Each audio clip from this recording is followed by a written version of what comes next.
Hello, welcome to my channel. Today I am using the leftover papas with chorizo that I made before, and I'm using that as a filling for empanadas. And I will leave a link or a video on the left of your screen for how to make the empanada dough if you need that. But that's what I'm doing. I'm reusing basically instead of throwing away the potatoes and the chorizo, I'm reusing it. And once I bake the empanadas and they are completely cool, I wrap them in plastic wrap, put them in a freezer bag, and they last me for about 2 months in the freezer.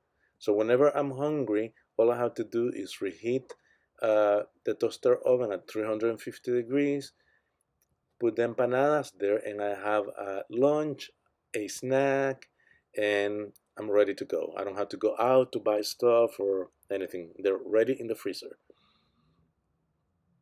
I'm sealing them again. You can seal them any way you want. You can use a fork if you want to. After you make all of them, you put some egg wash so that they get a little golden on top. And we're gonna bake them same temperature, 350 degrees for 30 minutes. And I always put the empanadas on parchment paper because they don't stick to it, and it's just super easy.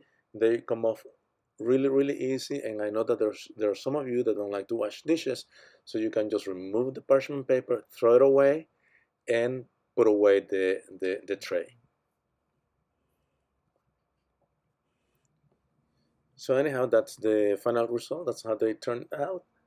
And let's see how they look inside. Well, that's all. Thank you for watching. You know that the ingredients are in the description box below. Chaito.